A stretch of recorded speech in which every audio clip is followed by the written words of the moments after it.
So on this project, we actually had a larger team than we would normally run. We needed the extra resource and work put in on the project because it was such a major undertaking for us. So there are 3 different engines in the new Bonneville family. We have the 900cc engine going into the Street Twin, and then we have a 1200cc engine as the high torque engine going into the Bonneville T120 and T120 Black. And we've got the high power 1200 engine, which is also low inertia, going into the Thruxton and the Thruxton R. So the low inertia engine gives us several benefits for the Thruxton and the Thruxton R. It's taking weight out and it's taking inertia out of the crankshaft and several other key engine components. This makes the engine more responsive, so it'll blip and it'll rev faster, it'll get up to speed quicker. But it also actually helps the overall chassis package as well. The bike will handle better with a low inertia engine. But it is quite important to get the inertia right, which is why we've maintained a higher inertia in the Bonneville T120 and T120 Black. The higher inertia does help smooth out some of the power pulses as they're transmitted to the rider. So it can give you a more refined ride, which would be more what's expected on something like the Bonneville. So to get the DNA of the Bonneville coming through on the engine, we actually had to start with a lot of the design cues right at the start of the project. It was really important to get the overall engine proportions fundamentally right. This meant we had to go through loops of redesigning crank and pistons. On some models, we would look at things like tooling splits, the way that we would split a tool as it appears over a certain feature on the engine. And we might try and hide that on some modern engines.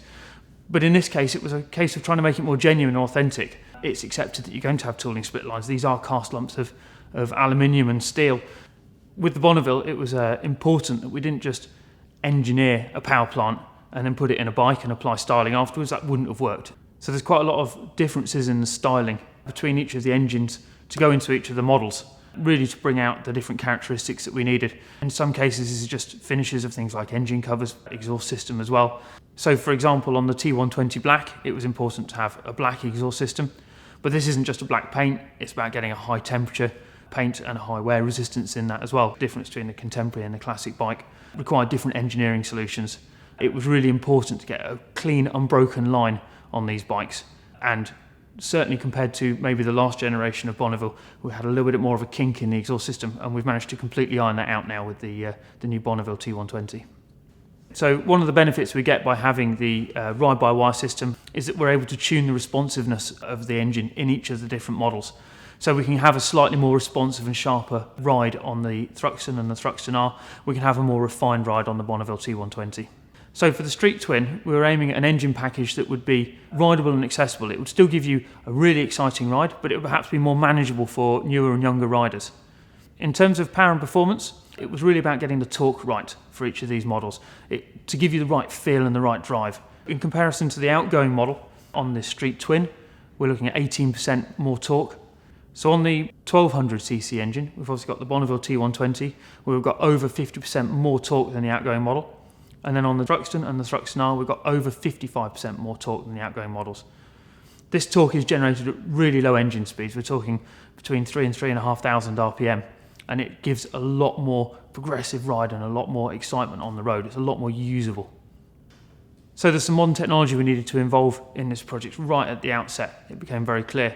But the challenge is to make that integrated and not impact on the overall lines and the size and the styling of the bike. Best example of that will be liquid cooling, where we've gone to a properly water-cooled head and barrels. This was necessary to meet things like emissions and also deliver a more refined ride to the rider. So liquid cooling obviously brought us a good few challenges.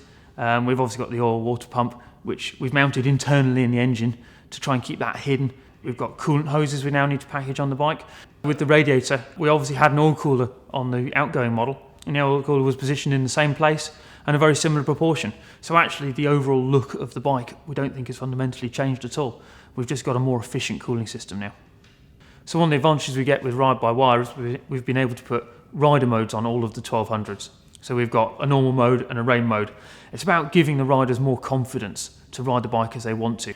And then on the Thruxton and the Thruxton R, we've got a sport mode as well, which quickens the throttle response. It's not in the rider's face, they don't have to use these things, but it does just give them the ability to ride the bike with confidence and just enjoy the ride. So as well as the rider modes on the 1200s, all of the bikes have got traction control. And again, it's about giving the rider control and confidence. So to summarise what these bikes bring to the new Bonneville family, for me it's always been about how you would actually approach the bike. So you see the bike and it looks fantastic. You really just want to get on and ride it just from the looks of the bike.